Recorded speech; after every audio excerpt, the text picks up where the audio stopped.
20 big bottles of booze. 1 bottle of booze. Yay! Hi, everybody. Welcome back. I'm back from vacation. Hello. Ooh.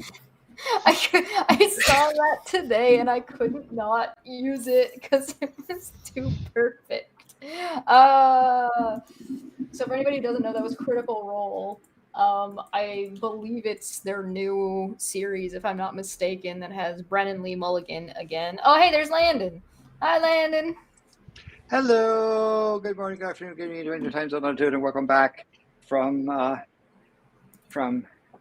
not being in Kansas anymore. Not being in Kansas. Oh, yes. Okay, quick court update. It's not a real court update. My flight got canceled, and I was scrambling around for like 2 days, still trying to figure out a way to get there, and I was not able to get a way to get there. So we are going to talk about that, but I'm going to talk about that tomorrow on a stream. I'm not going to talk about it on Rum and Coke because we're here to have fun, and nobody wants to talk about court because court sucks. So I was not able to go. I did tell people that I wasn't able to go, but I did not make it out until to like everybody. So we'll talk about that tomorrow for people who are interested. What you got, Landon? I have Victoria. It's a Mexican beer, but I figured it's sort of British Columbia-like because of Victoria, blah, blah, blah. Victoria beer. But I'm going to get something that's closer to rum and Coke, but I figured I wanted to be online. Yeah, I got gin and peace tea with a little bit of cherry liqueur. The peace tea is like mango flavored, so it's not bad. Nice. So it's not Critical Role Campaign 4, it's Critical Role, like it's adjacent to Calamity. So they're doing like another mini series that happens like later in the timeline. I believe that's what that's from. And they had this really cool rotating set, and Jesse Jurdak, if you're familiar with him, who's been around the channel a couple of times, helped make it. So very, very cool in my humble opinion, because building shit like that is fucking awesome. I see Agreed. Aaron joined us as well, and so has Sar. My voice is shot from yelling, so I can't do my Aaron impression. I thought you were gonna say that's why I don't sound like I usually do, like Aaron. No, I couldn't. I was getting ready to go for it. I geared my voice up, and then that weird noise came on. I was like, "Yeah, it's done. Rum cooked." Oh no! I see that Alex is in the middle of a tornado while they're watching. God damn, dude, that's rough, buddy. Make sure you keep yourself safe. That sucks. Just actively standing in the wind watching this.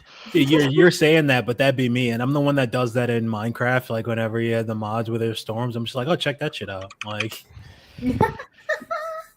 Manya and Dapper, I believe, are both planning on joining us, as well as I believe Crusher's planning on joining us.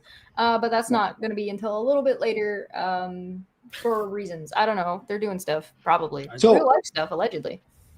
So, Chesh, I understand that you're interested in making fun of the Harry Potter universe. I have beef. And I have watched Dapper's show enough to know how apologetics or excuses work. So I would be prepared to try on behalf of the Harry Potter universe, attempt to de-flat earth your... Landon, are you all right. We got offering to be We got two judges. I'm not really a super Harry Potter fan, but I happen to know Wonderful. That's perfect. enough about it. And you might notice things look different. I'm in a new room. That's why it sounds a little echoey in here. As you can see, I have moved rooms. I'm in a whole different space. You're in a closet. There's the closet under the stairs. Yeah. People under the stairs? That's a dope ass movie. And Yes. also, Sar was kind enough on the throne to send me this fucking honker chonker. Look at this fucking thing. It's fucking huge, dude. Nice. But look, I saved something for you guys. It's I just had to nice. open it to set it up, but I'm going to move my microphone a little bit so you can hear it. I don't know if it'll work, but check it out. Check it out. The most satisfying part of getting any technology.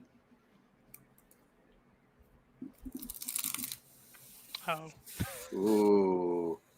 Ooh. And stream ban. Yay. Yeah.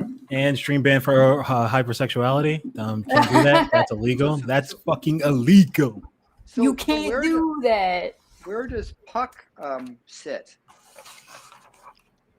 What? It's the most obscure like pro wrestler intro ever. It's just like Shash with a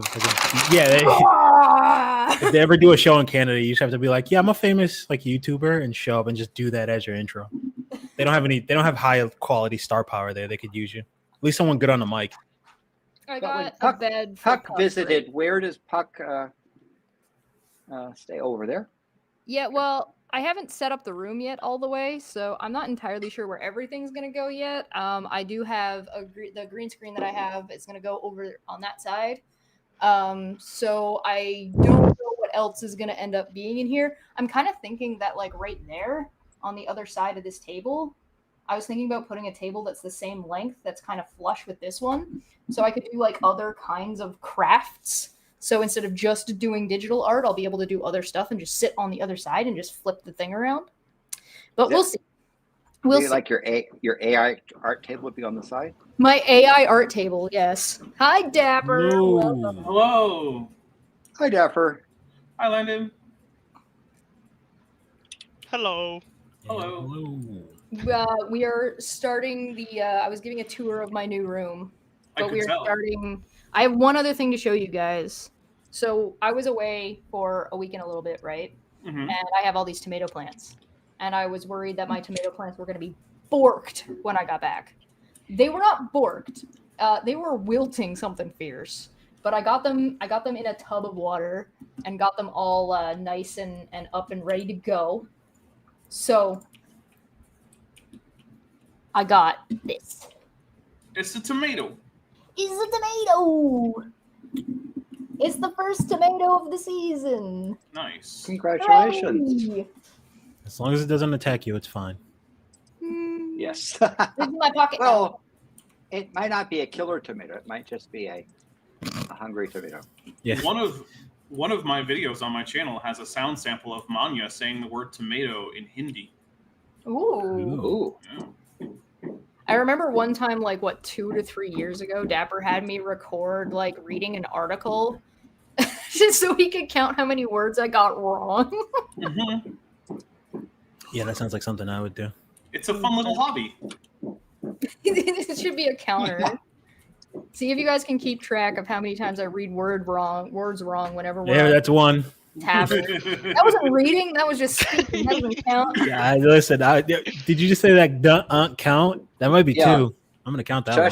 Chesh is having weird moments where weird is defined as Trumpian. Except she has not yet gone to the Hannibal Lecter thing. I know that she's doing the anti-Harry Potter thing because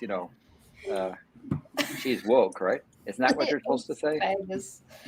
All right. She is female Canada Trump confirmed. No. That's a long road to hoe, honestly. If you female Canada Trump, please don't tell me that exists. It does now. You're looking at There's it. a Canadian Trump. His name is Pierre Polvier, and everybody calls him PP. Pierre Polvier. That sounds like a fucking dev from Quantic Dream that definitely sexually assaulted someone. It's currently PP. It used to be Mad Max. Yeah. I think Mad Max is still around, isn't he? I think so. Oh my god. Sorry, trademark Canada. Yeah, I get back and I'm just immediately bullied. Oh, you're the last one to be talking about getting bullied. Yeah, plus this isn't new. This is how it's always been. I like hearing that coming from Aaron's picture. Yeah. I find it funny that Josh always talks about bullying, but she's probably the biggest, not to say she's a bully, but yeah, she's like the biggest bully when it comes All right, Harry Potter. So I have beef. All right, I have beef with Harry Potter. Now this is disregarding J.K. Rowling herself and all her black mold and her dick coming out of her ear picture that she's been posting recently. African American mole. We're skipping past all of her transphobia and her problematic behavior. I'm going to talk about Harry Potter, the book series. the movie will kind of come up, like the movies will come up a little bit, but I'm focusing on like the books. So we all agree that Harry Potter has a world that's established where the individual, like the number of wizards in the world is substantial. It's a substantial population, right? Yes. We agree Yes. with that? Yes. Yes, I will stipulate that this is accurate. Wonderful. Yeah, we need judges. We need to make sure we have everybody on the same page. Okay. So, given that is a fact, I'm going to just make us bigger here. So, there we go. So, given that we can all agree on that, there is, we all agree also that the Harry Potter wizarding world is delineated pretty hard between non-magic users and magic users, where the magic users keep themselves on the down low. According to Answers in Potter, Oh yeah. where they talk about the first book and canon, there's actually our Weagle rooms, right? There are people, there's squibs that are born of wizarding thing but have no talent. There are humans that end up developing the trait but are not part of a wizarding family. Yeah, Hermione's Rockley. And while it seems to, some seem to trace down family lines, so perhaps there's either a biological or a magical endowment. There are people who would expect it to be, wizards that aren't, and people that are unexpected. So it's not a pure black and white thing, which causes problems, which was done as a literary device to create conflict. Yes. So there's a hard delineation between like the worlds, but there are people that will go back and forth. So like supposedly like the prime minister knows about the wizarding world. How much he knows is never actually like defined, but it's indicated that there are muggles that know about the wizarding world who have birthed wizards, or wizards who have birthed people with no magic or very little magic. Yes, right? I think we're all on the same page. Yes, and they also count on, for example, if there's something revealed in the non-wizarding world, that you can either people treat those people as loonies and not leave them, or there's even people who come in and erase people's memories, right? If something bad happens, they send in squad to basically, it's like the Men in Black thing. Yeah, they do Obliviate, I believe is the name of the spell. Is excuses, right? Yes. So if we're all on the same page, this is where the Ministry of Magic comes in to help maintain. It's like the government of the Harry Potter world, right? They basically govern the wizards and they maintain that boundary between the wizarding world and the mundane everybody else, right? Among other things, they do other things, but that's. But yeah, that's a big function that they have. Yes, it's not the only thing they do. That's like saying the only thing the U.S. government does is the military and general government discussions. Yeah, I mean, based on the budgetary expenses, that might not be all that inaccurate. Right? Yes. Ironically, the Ministry of Magic also introduced crack into the inner cities. Mm-hmm. That sounds about right. So, yeah. Well, they were having trouble getting funding, so they figured they'd fund themselves. How are you supposed to start Dumbledore's army if we don't move this rock, dog? Exactly. And there are various excuses as to why there's the separation and so forth. But you might say it's always a literary device. But according to Answers in Potter, that's a drug. It's a drug dealing device. But continue, Chad. Okay. Hear me out. This is where it starts to fall apart. Arthur Weasley's job in the Ministry of Magic is to try to understand the Muggle world. Mm-hmm. Objection. It's not his actual job. He has an extreme fascination with how someone could live that's Muggle. Yes. But he does have Ministry of Magic things relating to managing wizard. Part of his job is the interface. understanding and maintaining that boundary and those connections, right? Yes. And he has a personal fascination. But he doesn't know what a rubber duck is. They don't understand cars or how they function. They don't have a grasp of electricity. They don't know what a dentist is. Correct. Because like with cars, they have different ways of moving around. Right? I was just gonna say and some of the cars are magical, right? Or magic to do things that cars would be limited. Right. But you can have one thing in one area, not have a thing in another area, and still know what it is and kind of how it functions. Yeah, like as an American, I know what trains are, even though we don't have any. Right. But on the other hand, as an American, you probably don't know what a milk jug is. And or a milk we're not bag. talking about. I mean, we're not I talking do, about but just okay. The average person doesn't know. We're talking like the wizarding world. It do not have a grasp on what a dentist is and that they exist, which is absurd, patently.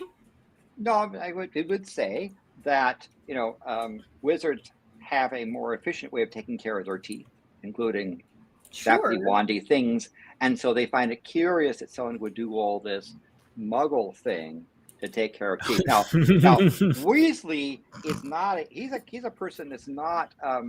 I wouldn't say he's dumb, but he doesn't understand lots of things, including in the wizarding world. Sure, he's but it's kind of not, a country it's not just him that reacts that way to Hermione's parents being dentists. I mean, he's kind of a country bumpkin that's super fascinated with the world because he can't conceive of somebody having to go to a dentist to take care of their teeth when they could just. Well, that's kind of a question too, because that also comes up in the second book when they start using the Polyjuice Potion, where up until that point, nobody had done anything on Hermione's behalf when it came to her teeth until the Polyjuice Potion incident where she had cat hair in her Polyjuice Potion and instead of turning into a person, turned into a furry. Yes. And so they fixed her teeth, but they didn't even do that on purpose. And she got them she got Madame Pomfrey to do it without telling her. I mean, in some ways, probably that it was that person sort of said, "Yeah, I know what's going on, but I'll let you." Sure. Extend it a bit, right? Sure. So, to me, if you have an entire industry that is based on the relations and secrecy between point A and point B, it's silly to me to not have people in general having general knowledge of the mundane world because they interact with it constantly. It's just it's like Hogwarts not having math. It makes no sense. But so first of all, again, Weasley is portrayed as somebody who is an unusual. But I'm not just talking about Weasley. Unusual, I only reference Weasley almost it's his job. thing. But most wizards would not, think that it's a useful thing to travel someplace using Muggle stuff. It might not be useful for them to travel to some place, but all of the wizards exist in the mundane world. Right. Remember, I live in a country where transit by commuter rail essentially doesn't exist. I've heard of the concept. When someone from Germany says, "Oh, I'm going to go take the rail down to Prague," I don't think to myself, "A rail? Now what in the devil is that?" I'm thinking, "Oh, okay, yeah, no, I get it. Granted, I can't take the rail anywhere, but I'm aware of the concept of people getting on trains." Yeah. And so separate Weasley and his extreme fascination. Him as the individual, yes. Yeah, him as the individual is just his lines are absurdly ridiculous. It makes no sense. His dialogue whenever he's talking about the Muggle world that he interacts with for his job on a regular basis, and then just being not knowing any and the person he drills is Harry, not Hermione, which also is just stupid, but whatever. He also that's because we need to get the main character in as many scenes as possible. So yeah, and also Harry Potter has a much higher status in the Wizarding world as being a special person. as opposed to Hermione, who, by the way, ended up becoming the Ministry of Magic, right? Yeah, but like it's noted that would the have been Weasleys boss. in particular. My Ravenclaw journey for 666 said, "Hail Necro, hail Chesh and Co, and hail those who like and share." Thank you very much. We'll take a drink for the super chat, or I will. Thank you. I just did. Mostly because I'm just drinking when I feel like it, and I just did. Why have wizard dentist when you have magic? Does your teeth look like a target practice for okay, you got magic? I think there's a fundamental misunderstanding going on here. The question is not why are there no wizard dentists, right? That's a trivial question. The question is, why is it that in a world in which non-magical people live, granted unknowingly, but proximately to all these magical people, and magical people who are a minority will have to interact with Muggles, and in which it's established that there are romantic relationships between the two populations, that someone whose actual profession is to understand Muggle stuff doesn't know something as basic as what a car is or what a dentist is. The question is not, why don't wizards use these things? We know, we get it. That's an easy to answer question. 'Cause magic. Right. But you're asking, why is Weasley someone who seems to not comprehend lots of things? No, I'm saying using Weasley as an example. Right. It's not he said someone, right? Because you don't see lots of other wizards studying. Well, the thing is, most wizards just don't care. Yeah. But the reason I think that Weasley is a good example is specifically because of all of the wizards, he both has a personal and professional reason to know these things. And so if he, the person who has the biggest reason to know these things, doesn't, it therefore seems reasonable to conclude that this is just not knowledge that is common in the wizarding world. As part of one of the largest governments in the wizarding world as well. Yeah, I think you're Mrs. Weasley is a lot more knowledgeable than there, and you look at the interactions between, Mr. Weasley and other wizards. They view him as kind of an odd duck. Yes. Right. Sure. He's sort of a wizard nerd that seems to be played someone as a bumbling outsider. Sure. Yes. And a bumbling insider. Oddball, I guess. And in fact, part of the reasons why he had this unusual fascination with Muggles is that's why he got stuck in that section. Like, okay, you go and do that stuff because otherwise. Despite how strong and powerful of a wizard he actually is. Right. But so the question, I think, still remains, how is it possible to have a population living in such close proximity to the rest of the regular world without having even the most basic level understanding of how that world operates? But you're assuming there isn't. With this, you're assuming that most wizards don't know about that set, right? Right, because the wizard whose business it is to know about that stuff doesn't.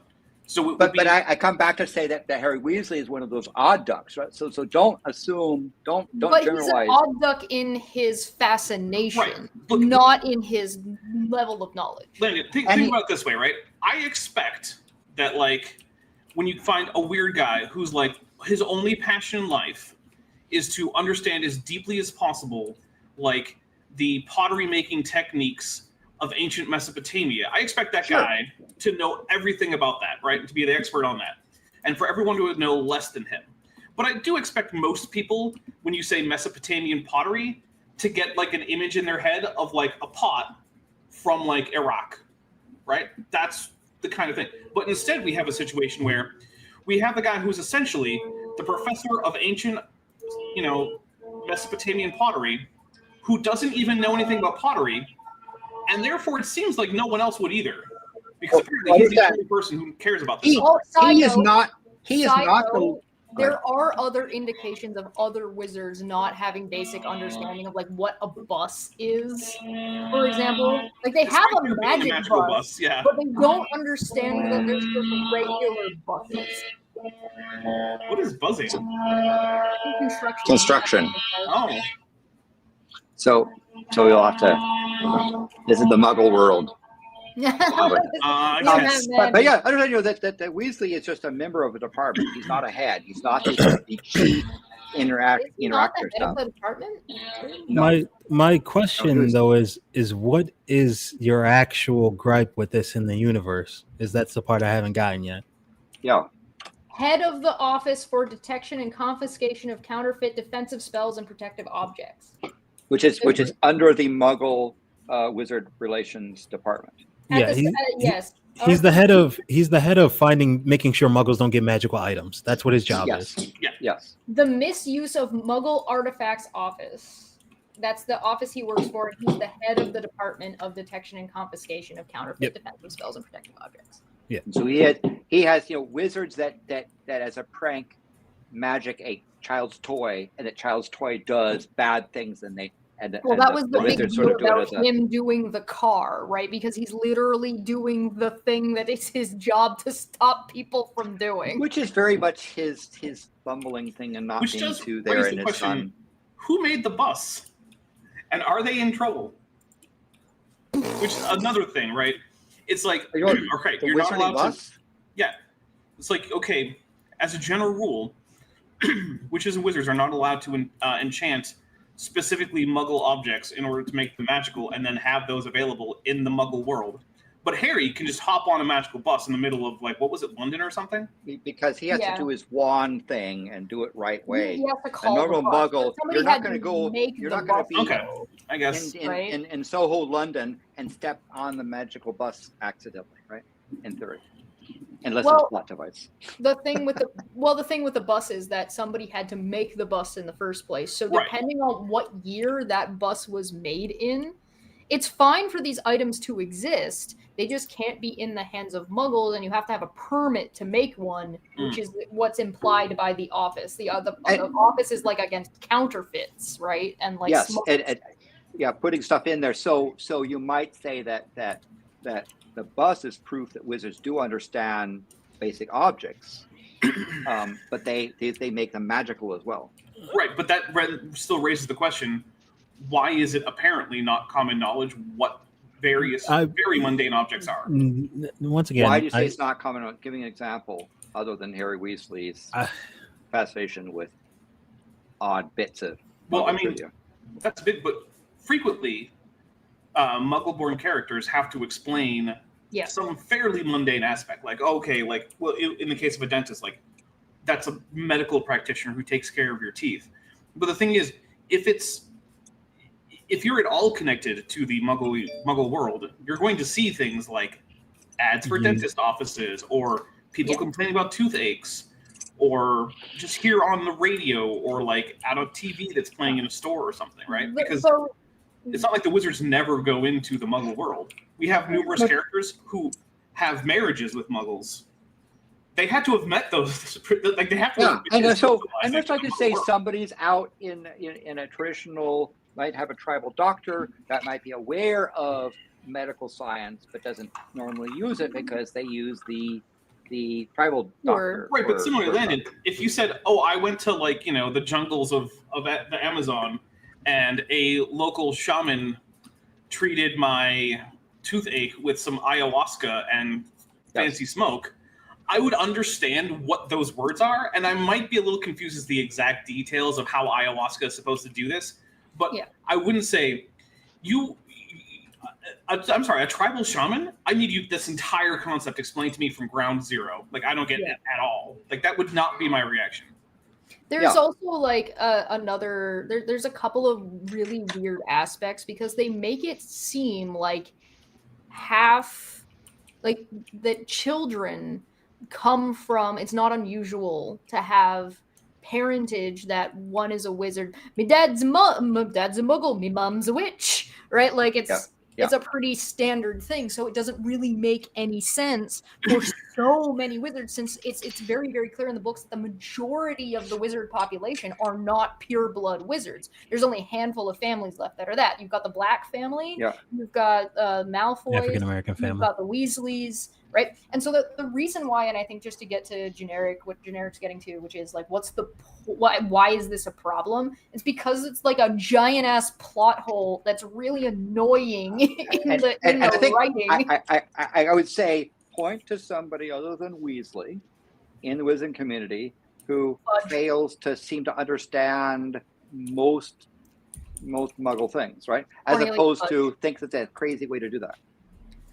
Even if I exclude like characters that are not children, Cornelius Fudge. Cornelius Fudge has very little to no understanding of the Muggle world, which is really bad because he's the minister of magic. I would say that he doesn't care. That's probably the biggest thing. Is that there's wizards who think they don't need to even pay attention. But how do you think that he doesn't understand? Because he doesn't. He asks questions. He asks questions to Harry about things in the Muggle world that makes no sense for him to be asking. Yeah, and by asking a question though, it indicates that at least at this point in time in this situation, he does care enough to know the answer. Because otherwise, why would he ask the question? You could argue and that the thing you find with Harry Weasley is somebody who studies stuff. But... That was a whole lot of crosstalk. Sorry, go ahead, Landa. With Weasley, the thing you find is that he's studying this thing, but he doesn't seem to grasp basic concepts, and that's very much seems to be in his character. That's the character he's portrayed as. What's also really weird, magic, part of the problem in the writing is that it is in fact inconsistent, right? So, for example, right, they seem to struggle. Like the Wizarding world seems to struggle with electricity, and I don't really know why. And yet one of the first things you read about in the first book is Dumbledore using that little lighter thing to pull all the light out of the lights, which also makes no fucking sense. But it's magic, so it doesn't have to, I guess. Yes, I guess that's a plot device. So there's one thing in the chat that I did want to point out. Where people were talking about the bus and the train, and that they're supposed to be like invisible. They're not. None of the magic is totally invisible. It's just that Muggles don't see it because it doesn't make sense to them, so they ignore it, right? So, like, for example, like Fantastic Beasts and Where to Find Them. Any Muggle can interact and can see all of the creatures that are shown in that show or that movie. They just don't because their eyes just kind of glance past it and like their mind blocks it out. That's probably the better answer one could ask this general question, which is how come this group doesn't understand that group? And some of it is they don't care. Some of it is that they don't really pay attention. Some are elitist, right? There are. There's definitely like Lucius Malfoy. Yeah, very. That whole pureblood thing, and probably the other side of the coin. Right? The Harry that lady, I forget the that was her. Her sister was. Are you talking about Petunia? Yeah, there was anti-wizard, right? Yeah. Because it's jealous of. So yeah. But to be anti a thing, you generally have to be at least aware of what it is. That's true. Petunia was aware and understood magic, and to a degree, so did Vernon. Yeah, but I think they called it They were sort of the anti stuff there, but again, there's also like a couple theories around that where it had to do with Harry being a Horcrux and like Petunia still being the secret keeper, and which begs the question that apparently a Muggle could be a secret keeper, which is also like, I'm sorry, why wouldn't all secret keepers just be random person on the street that you'd literally never be able to find halfway across the world because you motherfuckers can teleport? Yeah, that seems to be pretty go to like pretty good way to do it. Singapore and like Taipei and like Johannesburg or something, like random ass person, like boom. A giant fucking plot hole, because if these things are able to intermingle and interact so easily, why don't they? You're all taking this from the wrong perspective. Yeah, go on. It's very simple. All right, wizards are a metaphor for upper middle class and rich people. That's all it is. Because they good point. Because listen, I'm telling you, as someone who worked with these people in schooling, how you don't know what something in a basic fucking thing is when they're like, I don't understand why my kid does it. Yeah. And the kid will literally come up and tell me exactly what it is. That's all it is. Wizards have things that a regular person would not fucking have. They're like, they have the ability to make light that doesn't require them to destroy the planet. So of course they'd be like, after generations of that, they'd be like, what the fuck is a light bulb? I don't know what that is. Consider the former prime minister of England and the former United Kingdom did not understand the concept of paying for petrol and tried to take a can of soda out of the store, had the person say, can I buy my petrol with this? Right? This is just Tory elitist stuff. He was so disconnected with basic reality that he didn't even know how to buy petrol, right? And Yeah, this is the prime minister. So if you say, how could a wizard do this? Take a look at the real world. But I'm not saying a wizard. I'm not saying an individual. I'm saying as a book, the way it is written is inconsistent and incongruent with itself in a way that drives giant plot holes that are not like if that was like if the commentary, like if that was the intended commentary, not only did it not come off very well, but also it's not actually something that the book engages in that conversation, right? I mean, to be fair, J.K. Rowling isn't exactly known for her like expert social commentary. Right, I mean, exactly. You can draw anything from anywhere. I don't think that that's what she's talking about at all. But you can. This is always what this is the comment of the death of the author versus authorial integrity. It's how what's in the briefcase. It doesn't fucking matter what's in the briefcase. It's because it's different to each person and it makes them have a different feeling, right? You can take that perspective on it, or you can take it in the literal sense of like, well, I mean, they put a fucking idiot in charge of tracking magical items. Like regardless of like, okay, whatever, we'll let's roll with that. Like, okay, metaphorically, wizards are above knowing normal human shit. As someone who's worked for Amazon, I can tell you that there are a bunch of people who are above knowing normal people shit. And then there are also a bunch of rich people, elitist people who put fucking idiots in charge of things, which leads them even more disconnected. In universe, it can be explained. But what it is just, like you said, a plot hole. But it does actually make sense that a bunch of elitist assholes will put a fucking idiot who is ironically... Okay. Not all of in fact, the majority of wizards that we're introduced to and that are interacted with are wizard, like just regular people that have a direct lineage with a muggle.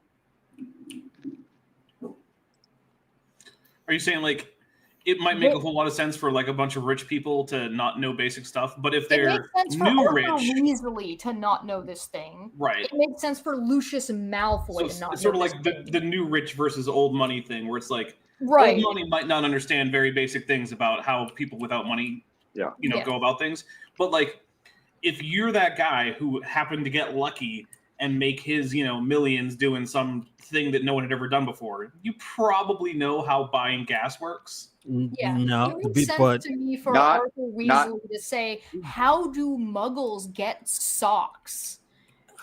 Have you ever met anyone who had like became newly rich, like and started leading like immorally, like people who won the lottery and shit like that? They always switch over and start acting like they don't know what that shit is. Like the whole thing about what makes Harry endearing is the fact that he doesn't switch up on people. He's like, yeah, I came from. It's the dude who got into the league and is like, yeah, I ain't buying no fucking $20 million. But that's not even true, because you have the other direct like pseudo protagonist, Neville Longbottom, who does come from who does come from old blood money, who doesn't behave. But he's not interested in it. He wants to date interracially. And that's all. And you have people like Seamus, right? Who me mum's a witch. Like, so there you've got Hermione, right? So the thing isn't that if you had an elitist school that only allowed pure blood wizards in it, that would make sense, because Harry would be a pure-blooded wizard and he would be adopted in, and Neville would be adopted in, and Ron would be there, and Hermione wouldn't be allowed to go there. She'd have to go to a different school or be in a different house. If there was some kind of like established Hermione can go to Durmstrang. But understand, Chester, that for example, there were wizards that wanted to kick out people that weren't pureblood. Yeah, that was Slytherin. Just for example, I interacted with a person, I won't name the person, at a very high level in the Friends Society. This person had never opened a door in their life. Okay, but do they know what a door is? But they knew what a door was. They didn't grasp even the notion of how you'd open a car door. Why? Because there was always servants there, and as they said, I have never opened a door in my life. But they knew what a door was. So hold on. Do you think that if this person trapped in a room with one exit that is unlocked would be unable to get out? Let me finish. Right. I'm describing this is a real person Right. When presented with an automobile that's not a doorknob thing, they had no concept of if there was even a knob in it, right? It was just beyond them because they were so in this elitist world that mundane things like a car door latch thing was beyond them. That does just sound like put them in a car, see if they can get out. Yeah, they probably could experiment. And that's okay. The reason why I mentioned this because it was explicitly told this person doesn't know how to operate car doors. Again, we're getting stuck in this weeds of unindividual. I agree. It makes sense that there could be and would be individuals that don't understand concepts that the majority of us understand. What I'm saying is in the book, the way it is presented and the way it is written, the majority of wizards have direct in their lives, day-to-day interact. The first wizard you meet is a little guy who's walking down the street that bumps into Dursley, just walking down the road. And I'll tell you, there are large numbers of upper-class twits that are Tories that go to private school that have no idea how reality works because it's distorted around them. I don't disagree with that. And so all you're saying is there's a class of people that are so into themselves and so disconnected with other parts of the world, they see, they don't know, or they don't care. Hey, I'm going to repeat myself again. There's the majority of wizards are interacting with the mundane world directly. They're not elitist. They're not separated out. They're not segregated. And it is presented in the way that the way it is presented in the books and the way it's described is that they do not have the concepts of the things that they're interacting with on a day-to-day basis. It is a contradiction in the world as on a whole, and it's not even just Hogwarts. It applies to Fantastic Beasts and Where to Find Them as well. I think they live in their own communities. And the majority of wizards don't interact with muggles. Or if they do, they have tangential interactions, much like an elitist Tory twit might be aware that there are non-Tories around, but will still, right? And I can look at the books. They have brothers and sisters who are not wizards in their families. It's presence that there's cross things is yes. But there are elitist people that marry commoners, and yet they don't seem to learn from those marriage. My Ravenclaw Journey for 2 says, tick the counter for Chesh mispronouncing Nero, because I read Necro, because I thought he was talking to the people in here, and it says Nero, not Necro, and yeah, okay. For the record, I don't think that the Harry Potter books were that well written. Oh, yeah. And I'm just trying to play devil's advocate a little bit. Landon, that is an unusual and brave take right there. I've never heard anyone with that one before. Yeah, but at least it could be worse. It could be Twilight, which is just abysmal. I actually enjoyed Twilight and Harry Potter when I was growing up. I read all of those books. Actually, there were parts of those movies that I thought were actually very good for two reasons. You were a kid, and kids are dumb. Yeah. First off, it is very hard to make a movie out of a book series that it relies so heavily on internal monologue. Because the Twilight books are all told from Bella's perspective with her internal monologue, and it is hard to take that and turn that into a visual medium. Second is some of the cinematography, and if I'm not mistaken, it's the third movie. In which franchise? Fantastic. In which franchise? And Twilight. And the guy who played the head of the vampire Illuminati coven, that dude was fucking hilarious. I don't care what anybody says. Dune. Yeah. Also, so I wasn't a big fan of the movies, the Harry Potter movies. I thought the plot holes actually got worse because there were some things that just were never. So whenever you're writing or presenting a media, you have to kind of make concessions and decide what you're gonna explain and what you're not. So if you try to explain your magic and your magic system, you're gonna then have to be very consistent about how it operates and how it functions. And you ride that line of, or is it just magic? And it just works. The problem that Harry Potter has is it lives in a world where it tries to explain some of it and then isn't consistent about it. Like, for example, since we were talking about Arthur Weasley, that car became sentient. And that's, like, weird. But then again, so is the Whomping Willow. The Whomping Willow is kind of sentient. But the reason the Whomping Willow is sentient is implied in the books. It's because it's so old on magic grounds. So it's just gained so much magic has been put into it just in its vicinity over time that it's essentially become a thing itself. That car didn't. So what's the difference? It's pretty clear from the books that are some of the kids are actually quite more experienced in Arthur Weasley.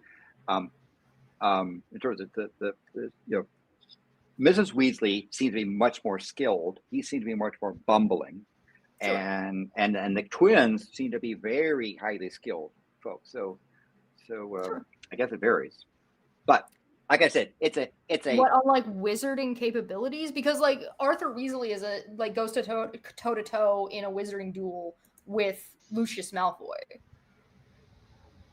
Yeah. Which indicates that he's an incredibly strong and skilled wizard. He's just a chill guy who just kind of like is a little clumsy. Whereas Mrs. Weasley goes toe to toe with Bellatrix Lestrange, who is considered like a psycho bitch. Lucius might be more a case of having servants do it for him, right? He seems to be the type that would say, "I'm too elite." So there are upper class twits that have servants who have servants. Well, that's your house elves. So like the Black family, you'll notice that if you look at who has like which families do and which families don't have house elves, right? The Black family has a house elf, and the Malfoy family has a house elf. But Ron's family, the Weasleys, do not have a house elf. And now it's indicated that's because they're poor. But it also doesn't really make any sense that they're poor to a degree. Charlie is a fucking dragon wrangler, and Bill works for Gringotts, which is the largest bank in the world, and he spends his time breaking ancient fucking curses and booby traps on like fucking old pyramids so Gringotts can, access that gold. I guess. So like the elitist system also doesn't really work, because there's like elitism inside of elitism outside of elitism, because Sirius Black, being a black sheep of his family, went into Gryffindor, and all of this is decided by schoolhouses. What is this hat doing in this school? Why is this hat not in court? If you look at, for example, how some of these private schools operate, where they sort kids by lineage and by estimations of the elite, people get stuck into there.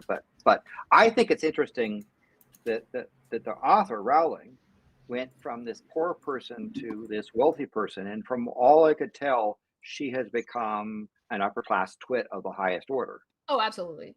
Okay, hear me out. Next beef plot hole, the Sorting Hat. What the fuck? I understand I get the concept and I get how it functions, but again, why is it at Hogwarts? I understand that why it started at Hogwarts and how it's traditionally there for a considerable amount of time, but this is a hat that can ostensibly read everything about you, who you are, the type of person you are, and read your mind. Yes. Why is it in a school? Because the purest way for it. children. Well, because unfortunately, the purest way to utilize an item like that is to have it do its one function, which is find out the desire of a child and stick them in a room with other kids that may or may not be as shitty as them in order to prevent them from interacting with normal children. As a former preschool teacher, I would have fucking loved that hat. Oh, shit. Oh, this kid's a fucking dick nose. Get away from my good kids. All right. Like, yes, well said.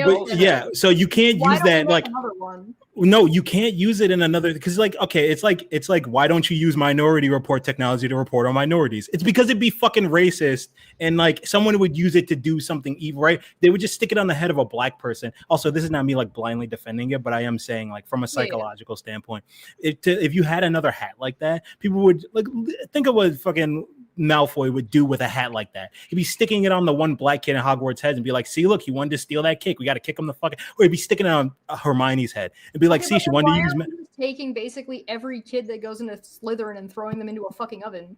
Because the guy who was they're politically corrupt. Yeah, because they're the elitist. They don't.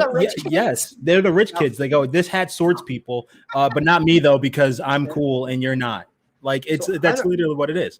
Yeah, I understand Manya is somebody who identifies with Slytherin, and the notion, and they say this in the books, that all Slytherin people are evil is actually not true. In fact, there are some people in the Hufflepuff that are probably as evil, if not worse, than some of the worst of the Slytherins.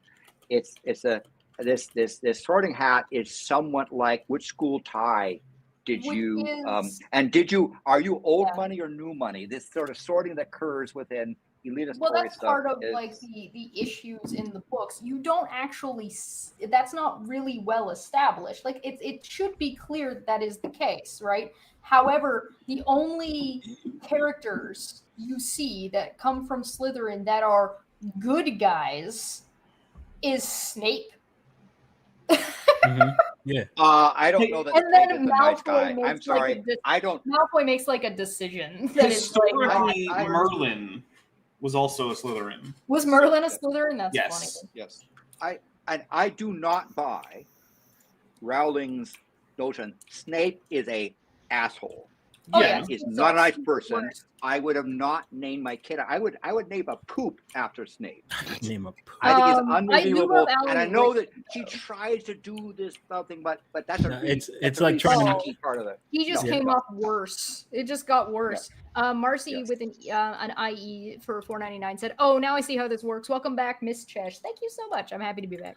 So one thing I do want to point out is that there's a difference between being like Slughorn was also a piece of shit. There's a big difference between just being a general piece of shit and being the actual villain who's helping the fascists. You can do things to prevent the rise of fascism and also be a shitty person. And those two things don't have to like always coincide, being a good person and helping prevent fascism. You can order from Amazon and therefore make my life fucking miserable because you're package number 506 on a 600 route day. But that doesn't mean you're a sack of trash and vice versa, right? So the one thing that you don't see in these books is you don't see anybody from the other houses really being evil. Right. So your main point about like the incongruity, you're putting forth something I like to call the Ari Aster syndrome, which is that people have pulled like all these weird subtext out of his movies, but he never actually discusses any of those things. So when you apply that to it, it just becomes a muddled mess, right? Like there are a lot of people who pull like tons of shit from his old movies, like especially his first one, and I'm like, okay, that's fine that those are things we can. Ari Aster made Hereditary. Sorry, well, like. People pull like have applied a whole bunch of stuff to that. They're like, this is about child abuse and this one's about being trans and blah blah blah. And I go, okay, I don't believe Ari Aster wrote any of that shit. And this is one of the things I've been getting into arguments with people about. I don't believe he was writing any of that stuff. Same as I don't believe. Sorry, guys. Yeah, he wasn't writing about any of that stuff. He just wanted to write a miserable fucking sack of shit story where horrible things happen to shitty people with no agency whatsoever. Fucking hate Midsommar. Well said. That's literally it's all of his movies are fucking trash about horrible things happening. It's all of the shit that people talk about Tarantino films with none of the comedy levity. It's just unlikable people, and I hate them. And that's what the review I've been writing forever. I mean, this is an author like, for example, someone like Terry Pratchett solved the problem by saying, my rule is inconsistent. You can't map a sense of humor. Just deal with it. See, I love that. I love just like this is the way it is. We're telling you right out the gate. This is what it is. You can choose to accept it and engage in the story, or not, and not engage. Both great, perfect, love that. Good writing, fantastic. Read Discworld. Yes, love that shit. But in like Harry Potter and the Ari Aster shit, it's like you've added the subtext to it. But the big important thing about it, especially in the Harry Potter universe, because J.K. Rowling does shoot for some shit. I mean, we talked about Twilight. She tries. Yes, she tried for some things. I've talked about this in the subtext in Twilight. Unfortunately, it becomes a muddle mess because Stephanie Meyer is like a weird Mormon who doesn't experience a lot of stuff. So it's just from her perspective. It gets muddled in like. Yeah, once Jacob starts wanting to fuck a baby, what happened? It doesn't like translate, and once the brown guy wants to fuck a baby, that's when it gets weird. That was when it got weird. Because they and much the same as Snape, when they tried to explain it, it gets worse. They were explained that he was never in love with Bella; he was in love with the kid inside. Also, before that, when they tried to explain that they weren't werewolves, they were all just Native American wolf people that. Yeah, aren't they just shapeshifters? Abilities, it's like they can turn into anything, but wolf is the most effective, I think. There's like this really and they're all wolves. None of them are anything else. And there's also like this really weird like implication that they got the shape-shifting powers from the land when the Europeans came over, and so the reason why they're displaying these powers now is because the very European vampires are back, and it's like But they don't actually engage in that conversation. No, so this is you're right. You are 100% correct. This is what I was mentioning before when the subtext of Twilight is that Stephanie Meyer really wanted to fuck a black guy, but she was raised Mormon and they don't like that. So she wrote a book about it. Why? Because they're not allowed in the priesthood except later on. Right, but think about the werewolves, right? Like they have this dark side to them, makes them dangerous. They can't control their emotions. The one dude like claws his girl's face and stuff like that. Like we can just do whatever we want. Black people can just do whatever we want, but we choose to play basketball. Like it's just that's what it is. That's how she sees the brown guy she wanted to date, but she wrote it in a weird metaphor that she couldn't stick the landing. She did her jump, she did the dismount, and she did that thing where she on her knee at the end of it, and it's like, oh, sorry, we got to take off 2 points. It looks like Slovenia gets the gold this year. It's so I think it was people trying things and it just didn't work out. But Harry Potter's trying too much. It's juggling. It's spinning too many plates. Yeah, that's the thing. Like I can definitely accept and understand it, and would enjoy the commentary about what the Wizarding World would be if they actually engaged in that, because it would be the Illuminati. They'd be the Illuminati. But there's two main problems with it. One, they don't actually engage in that story, even like as a tertiary side thing, right? Like even if that's not the focus of the book. Because you're following Harry and he starts out younger and gets older, right? When he gets older, that doesn't really come into play too much. They don't do anything with it. And then secondly, is that there's too many wizards. Then the sheer volume of wizards makes it too many for this to be functional. It's the amount of assassins in John Wick level of like, all right, like there's no fucking way the entirety of New York, and not for nothing, I grew up in New York City. There's no way there's like fucking 10,000 assassins ready to kill John Wick like right then. Or everyone would know. We're from New York. If someone would know, just because they'd probably be like, addicted to crack and then selling their assassin secrets to somebody for $5. It's New York City. And ostensibly he would have been around during the 80s and 90s. So I know there was a crackhead assassin. All right. You're not going to try to fool me and say they all just roll around secret like. I agree. This is bullshit. There's way too many. You got to keep the numbers down. We got to start culling these wizards. I might be a fascist. I might be a fascist in the Harry Potter world. To be fully disclosing on there, I was actually selected to read an early draft of the first Twilight book. Oh yeah. Because I had read Harry Potter and they wanted to see my reaction. I ripped that piece of crap to shreds because it's an awful book. An awful writing, and you know what the publisher did? They were actually quite pleased because they were hoping that I would have a bad reaction. No, because I was not their target audience. I disagree. I think I think it's an amazing book series, amazing movie series. I actually have a totally different perspective. I think that book got way more hate than it ever deserved because young girls liked it, and so because young girls liked it, everybody had to shit on it. And so it's like Justin Bieber. I read it. General I read it before it was supposed to be young girl thing. Right, exactly. It's not awful. It doesn't have like garbage ass slurs in it. It doesn't have like, it's not a hateful book. It's a fun, rompy, fucking campy ass fan fiction from like, it's not good. It should be written on Tumblr, but it's like, it's not. I've seen fan fiction written on Tumblr that's better. I think that the publisher picked that particular demographics to market it to, because they were trying different groups to see could they spin it or twist it, because it went through some editorial revision. Make as much money as possible. Yeah. The typos and some of the grammatical things was one side. I think that they fixed, but I think they looked at reactions of market groups, found that particular Twilight season, and then marketed it that way. Yeah. Now, Potter stuff, on the other hand, is a different thing. I think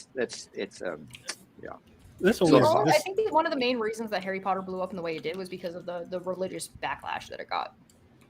Well, yes, the Christians not liking a thing makes people want to like it more, especially in America. Curious to see what it is. Yeah, because it's like when the Chick Tract came out with the fucking Dark Dungeons, and everyone was like, "I'm gonna go play D&D now because that seems awesome as fuck." And then they came out with the Dark Dungeons movie, which is great.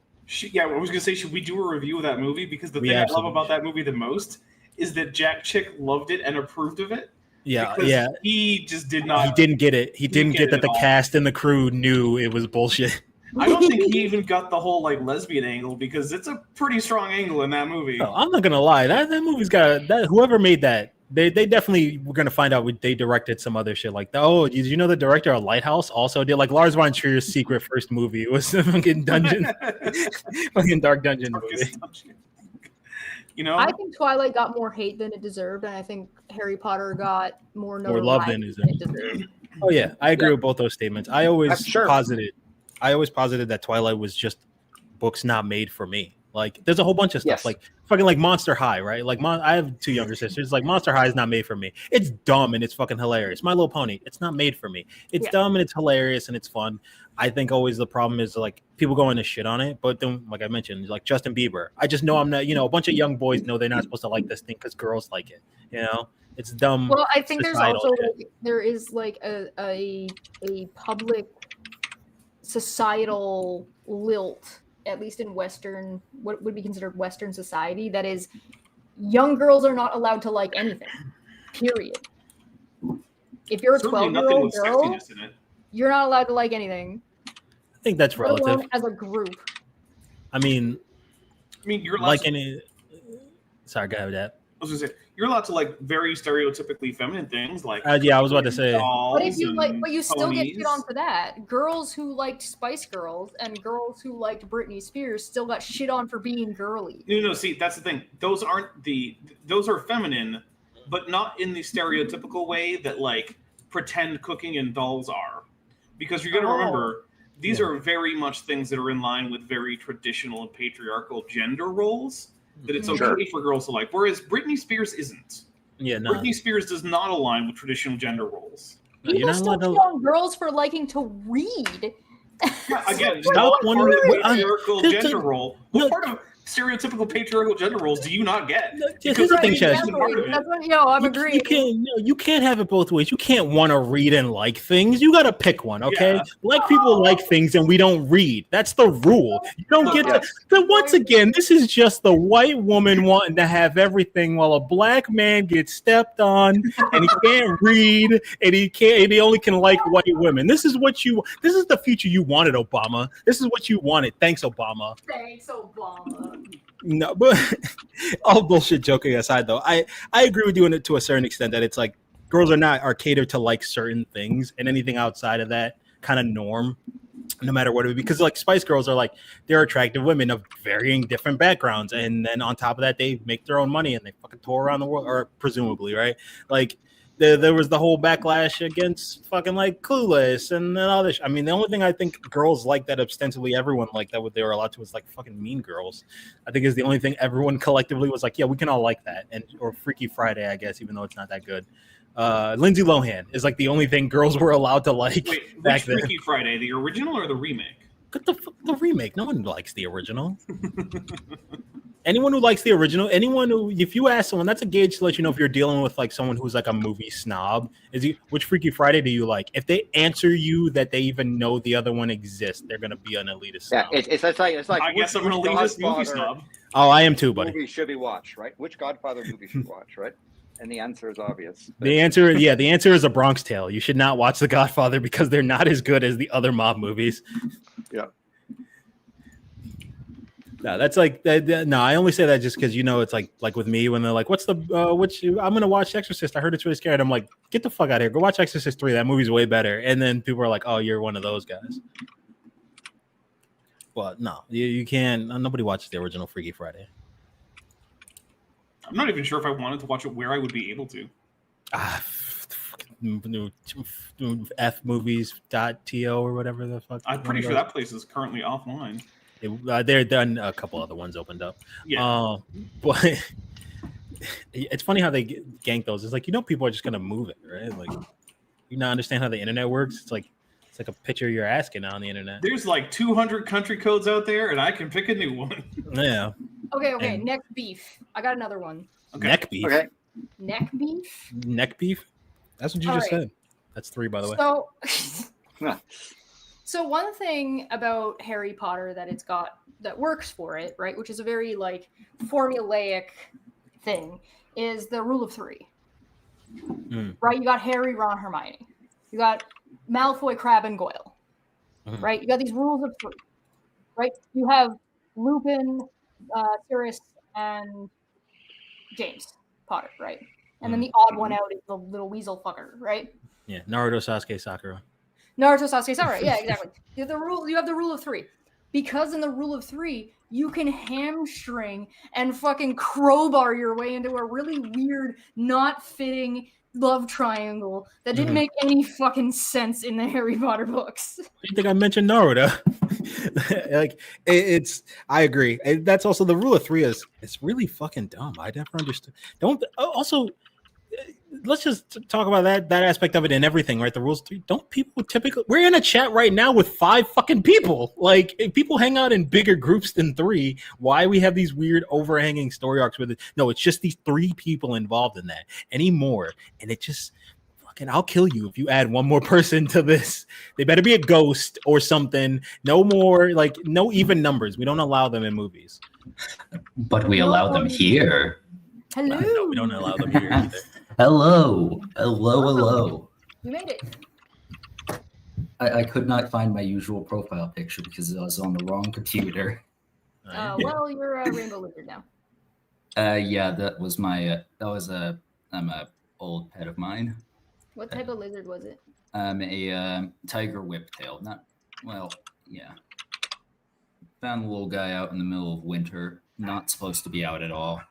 Don't pick up animals without registration, people. Just don't do it. Okay, isn't that what RFK Jr. did? Was picked up basically a dead bear and then decided to dump it in Central Park. That's a New York thing. I was gonna thing where people dump dead bears in Central Park. Is that? That wasn't real, was it? Did anybody verify that there was some kind of incident report that would match with the time frame? Did verify it. That's not real. He's making that up. He's just crazy. I was going to derail the conversation by jokingly saying y'all talking about the hit fan fiction Hogwarts School of Prayer and Miracle, but You're a Landon Christian, beat me to it. Wonderful. Oh my god. All right. Hamstringed. I can only think about Ted Cruz. People talk about how hamstringing relationships is a really big problem, but they only care if they're gay, lesbian, or trans people that are the relationships and the individuals getting hamstringed. Can we please stop talking about that? Because that's such a minority of a thing that's happening. And can we please focus on the major problem, which is just hamstring love triangles? I just think the main Star Wars. the main problem is just hamstring relationships in movies. Everyone is always forcibly stuck with someone instead of just developing. But not ever. I won't say everyone. Yes. A lot of the time, It's you're forcibly stuck with them to the point where you can write yourself. Speaking of Star Wars, you fucking write that ham-fisted "we gotta fuck because destiny," and then you're like, I changed my mind. They're actually brother and sister because fucking George Lucas. George Lucas did not write that ahead of time. No, he at didn't. all. He admits as much. He didn't know. He didn't know any of that when he was writing the first one. That's been the millionth time someone has said, "Let's have two people," and it turns out that they're related, but they didn't know, and da da da. That's Oedipus so. Rex. Don't get me started on anime. Yeah. Also, RFK totally did drop a dead bear in Central Park. He talked about it. Oh, it is true. I know we talked about it. I wanted to know if it was like verified. Yeah, Like, someone besides him that's said real. And NBC was reporting on it. And he was also commenting. RFK Jr. was commenting about it and giving excuses as to why he did it. Now, he does have a dead worm in his brain. So Yes. No, he is a worm that's in his brain.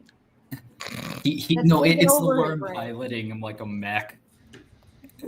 He's But just he's a not a- worm now. No, he's a not mech. as weird as Trump, but he is. Yes, he is. Yeah, no, he's fucking as weird as Trump. He is as weird. His voice alone gives him a notch up in weirdness because he sounds like what would happen if somebody from MTV back in the 90s wrote Inspector Gadget. Like he's just like that's a villain that's not only going to be like I'll get you next time, Gadget, but I'll also shove my finger in your ass. Like he's just like he's like over the top. There's like one extra thing he'll do. Other things like I stole your niece. And then he'll be off. I set your house on fire. Whoa. Peel it back, RFK. What'd you do? I kidnapped your niece. No. House fire? I burned that shit down. But you have to understand, I saw a spider. I saw a spider. Dumb shit's gross, dog.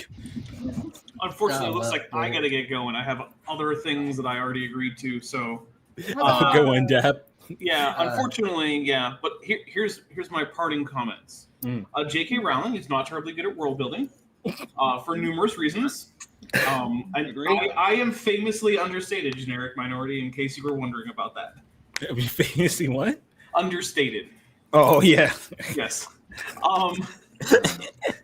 She tried to do some things with her books that I think some of which were admirable, some of which were not. And she generally failed when it came to things like allegory and social commentary. Yeah, but she was really good at making memorable, stupid people. Yes. That being said, there is some fun to be had in those books, and I'm not going to pretend that that's not true. It's just it's the kind of fun you do kind of have to turn your brain off for. But you know what? Yeah, don't take it seriously. Yeah, Don't think too hard. Yeah, don't think too hard, or else Joanne's mold will get you. Yes. Black mold's coming. All right. I'll see everybody tomorrow, probably, or something. Bye. Yeah, see you later, Dapper. I think you're Dapper. So, okay, hear me out. Also, a lot of these problems that come in these books started coming in the later books that started to rear their head. In the initial handful of books, I probably up to 3 and then into 4, they're pretty solid and pretty fine. When you get into 4, you start getting into the Tri-Wizard tournament. And the Tri-Wizard tournament comes with some really weird implications about the way the schools and the world operate. And then by the Order of the Phoenix, it's gone to shit. Well, yeah, because they introduced that, and they're like, at that point in the world, I don't think they had mentioned that there were any other major wizard schools. I don't think it's been a while since they kind of present Hogwarts as the school to be at, which implies that there might be some smaller ones. But during the Tri-Wizard tournament, you find out that there's 2 other schools that are equally as big in the close by. Yeah, well, that'd be sorry, go ahead, Crush. The idea that one school can contain all of American wizardry is baffling to me. All of the world's wizardry, not just Americans, the whole world. No. The thing is, there was one school for the American, for the. Oh yeah, there is the one that you are correct. In Texas or something. Well, there's also the one full of just Russians. I think the books would have worked better if it was one global school and they reduced the number of wizards. Mm-hmm. Because there's a book series that I was reading while it was a holiday. The first 2 are called A Deadly Education and The Last Graduate. I haven't read the 3rd one yet, but they set up a much smaller number of wizards, magic users. They don't really explain magic. They're just they're not really telling you how it works. The closest they get to telling you is you have magic or you don't, and you're able to utilize it or you aren't. And the way it's utilized is by utilizing the energy that you have and speaking the spell. And the way you learn spells is by learning languages. So you have to have a grasp of the language and you have to visualize and blah, blah, blah, blah, blah, blah. But they don't actually explain like the physics of it. They're not sitting around being like, oh, well, this will always do this. They're like, no, spells go wrong all the fucking time. And there's a low number of wizards. Or they're not even called wizards, but there's a low number of people that can do magic. And they all go in high school. It's grade 9 to grade 12 to graduate. It's 4 years. And you're shoved into this school that exists in like a pocket dimension.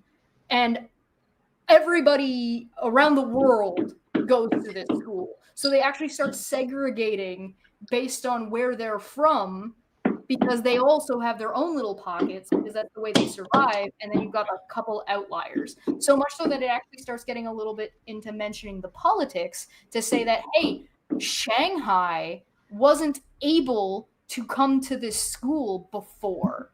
And other places had to negotiate and give up seats so that way people from other countries could come to the school, because there's only an amount of space in the school. And so like, it focuses, like the way it's able to integrate that into its storytelling is like 100 times better, right?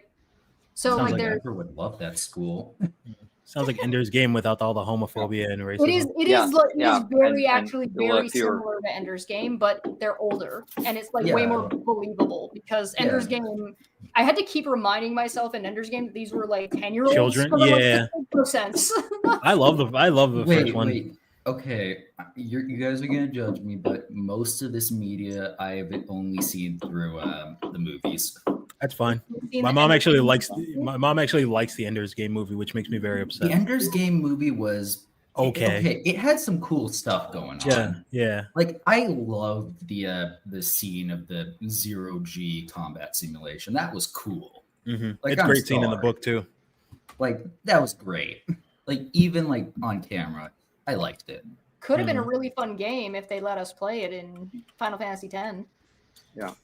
And I have sympathy for somebody who takes a book and try to turn it into a movie or a screenplay or so forth. It's a difficult thing, and the two are so totally different in their formats and their stuff that you end up having to either make it a book report, in which case it's boring and tedious, or you leave off major things that make the fans upset.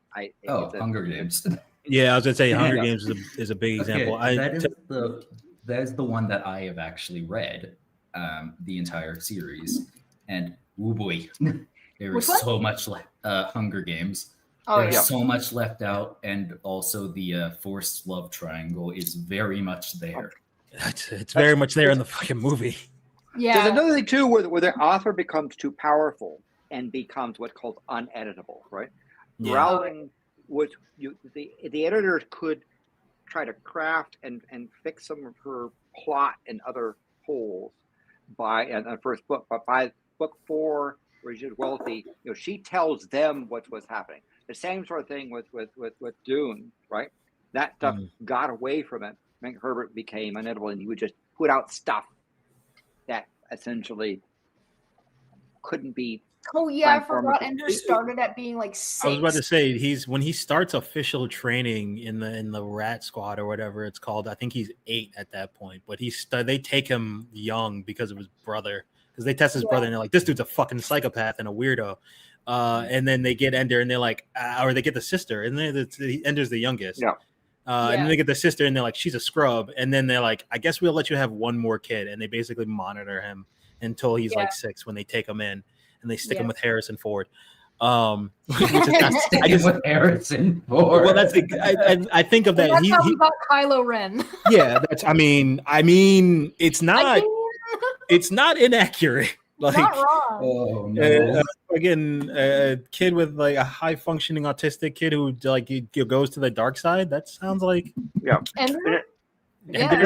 Another problem with the Harry Potter world is that there were fans starting to compile information and figure out plot stuff. And Rowling came down like a ton of bricks and said, "No, I'm the only one that can say anything about this world." And so there are people that built that built a lot of stuff and were rationalizing and trying to fix things. And she basically said, "Can't do that, can't do it." No, I mean, it's better that way because then you know what her artistic vision was, which was not good, but also you know what it is. You can be like, this is why Shesh and I can, we can all sit here and talk about these points, but at the end of the day, we can all go, it's because it's not good, dog. It's because it's just that's what I'm saying. My point is that it is a plot hole. There are other things that would make more sense, right? My point is that it doesn't work. You're 100%. This is what happens a lot of the time with me in the conversation is that you're 100% correct, but there is a moronic in-universe rebuttal that I can give. I always harken back to one of my greatest teachers ever told me. Said in psychology, and she said in psychology there are 3 types of people. There are people who want help, people who don't want help, and fucking stupid people. And that's and they're just people who are just like they don't know what they're doing. There are people who don't want help because they don't think they need it or this or that. And there's answers, there's rhymes and reasons. And then there are just fucking stupid people, and you'll never be able to figure it out, and it'll plague your mind for years. And she like went on a rant. She's like, "You'll be 50 years old, getting out of college," and I'm like, "Whoa, like you trauma dumping on me right now?" She's like, "I'm just saying, it does haunt you for years." And I'm like, yeah, don't get me wrong. My criticisms are not questions. Like I mean, they're valid questions. Why? Oh, and again, I think again, it's that I say the Harry Potter world has lots of problems, in part because I think the author takes herself too seriously. Mm-hmm. There are just a handful of things that are just not very well thought out, right? So the time turner is a big issue. Like a big issue in like 100 different ways. And I'm like, why have you added time travel to this story? Whenever a story is add time travel. Whenever something gets convoluted and it goes on too long, you always have to add time travel. That's rule. Now the Star Trek world is famous for having these time loop things and so forth. That's a meme within Star Trek. Time loops are okay. You can get away with time loops. You can get away with somebody like going back in time and restarting their life and living a whole new life, because that's not like a controlled thing that you have access to control just time. I've read one story and I wish I could. I think it's called the Villainous Resets the Hourglass, I think is what it was called. And she basically has an hourglass that is 3 minutes. And so she can set time back 3 minutes, and that's it. So if something happens, she has 3 minutes. So she prepares sometimes. Sometimes she'll be like, okay, well, this is about to happen, and I just want to see what's gonna happen if I do this. Nope. She resets it, but it's only a 3 minute pocket. So like you can do it, but you have to be so careful and you have to be so smart when you do time. The best time travel story I've ever seen that uses like big time travel is Back to the Future. And that's because the Back to the Future is set to be a closed loop, and because they make it very, very definitive that it is like, this is our timeline. However, it very much is like, no, these other timelines, we want to live in this one. And this is the one we picked. So we are bad people too, because they don't pretend that they're not shitty people. Oh, I have a really hot take about my favorite usage of time travel in a media, and that is Destiny. I'm sorry. You are not going to like me saying that the Vex are really cool in their usage of time travel. Anyone who knows what that means. That don't ring no bells for me. Sorry, go ahead. I'll also add that the first episode of TNG that I ever saw was The Naked Time. Best episode ever. I'm sorry. Like, really needs to be here. We're talking Star Trek. What am I supposed to say about how good that episode is? It speaks for itself. Yeah. By the way, I do like the Star Trek universe, and they seem to not take themselves as seriously as there's a handful of but anime some do. Also... Some I know there's some too, but I think it's a fun universe as opposed to Star Wars, which is turned into folded in on itself, collapsed under its own Don't get weight. me started talking about Star Trek and the new shit. I fucking hate it. And Star Wars. last time, Star Wars. Oh, don't get me started talking about Star that. Wars. Yeah, I thought you were Star Wars. So yeah, because it's and I refuse to see 9. I think the time travel is fine. I just think you need to be very, very careful with it, and you can't be flippant about it, which is the time turner is very flippant. I mean, it was a cool idea to explore, but it should have not been like the philosopher's stone is a singular thing. It's an item, and there is only one of them, and it gets destroyed at the end. Yeah. So I don't really see why you couldn't have the time turner go missing, or like it doesn't. And there's only one of them. But then you also have to ask you have to justify why Hermione gets to have it to take too many classes. But somebody, they said that made the Philosopher's Stone. Why can't someone make it again, right? Why didn't Nicholas Flamel make or write down a formula and then sell the formula at the end of his life? Or somebody clever, because he's a good person. That's it. It's because he's a good person. He would never. Or she could write it. Yeah. The mold got her. To make himself rich and then keep himself alive and comfortable for as long as he wanted to be alive, and then he gave it to Dumbledore to take care of it, and then it got destroyed because his intention wasn't for it to get destroyed. His intention was for it to be protected, right? Yeah, but when has Dumbledore ever done anything that made sense? When has Dumbledore ever been right about anything ever? Yeah, Dumbledore may be the only like supposed hero that is like you can't do the where was Dumbledore, like where was he, what did he, why is he wrong? Like you can't do the Thanos shit with him. Like he's just like, no, he's always wrong. He's always wrong. He's always a sack of shit. He's got an army of child soldiers. He's fucking Coney in the magic world. Like he's like you're only okay with it because he's an old white wizard man and magic's cool. That's it. Like you're other than that, like Gandalf / Santa Claus, and he talks nice. Yeah, he's just like, oh, Harry Potter, you are, and it's like, all right, cool, like, thank you. Did they go through for Dumbledore again? Yeah, because the actor died. That's why everyone was like, it's more than once, right? No, there's only 2 Dumbledores. No, there's only 2. Okay. I was under the impression that it happened more than once. No, I think it was just the guy from the first 2 or 3. I think he was in the first 2 or 3. He's in the first one for sure. He might have been the second one, and then they switched it for the third movie. If I remember correctly. Yeah, I understand. This is true. The Potter Club pals. I was gonna say that the movies and the books have their own, deviations as well. But that's. I mean, I'm not. So, like, anytime you jump in media, this is why I don't think that there are very many anime that can be live action, because it's very, very difficult to get across what happens in animation and what you can do in animation that you cannot do in real life and have it be believable or viable. So I recently watched the Avatar: The Last Airbender live action series, and I'm like, Sean one movie, and I'm like. There's like a handful of things in here that I'm like, this is really good and really well done. And a handful of things that I'm like, that's terrible and awful and I hate it. And then there's a couple of things where I'm like, that's fine. So I think overall, if you wanted a live action one and you prefer live action grittiness a little bit, it's fine.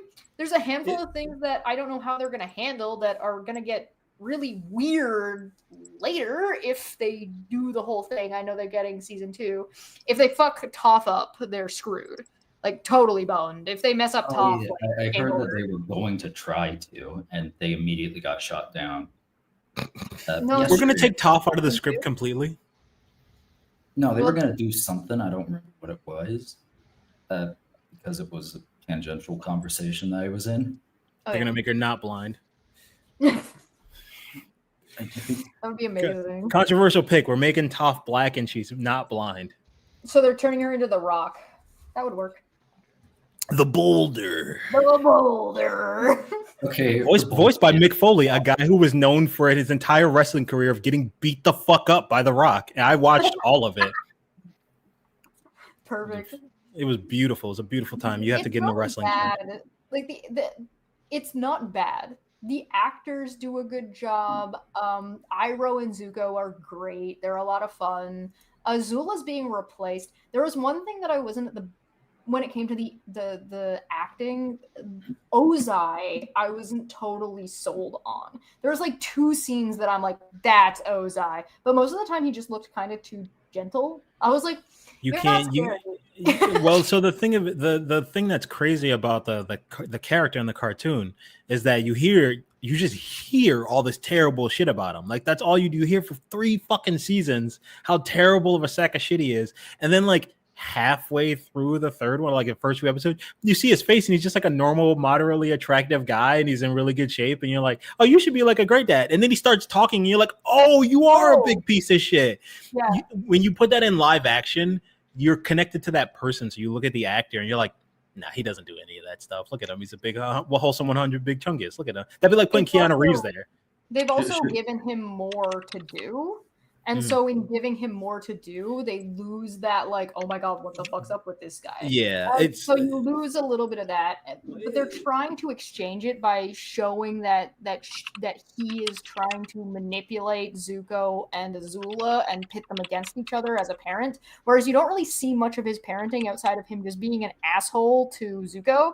So I don't hate that angle, but I don't buy it that much because I think it undercuts like how much of a psycho Azula is. Yes, and also it undercuts his level of power and intimidation because he's so powerful. He doesn't have to fucking tell people and manipulate them. They'll just do it.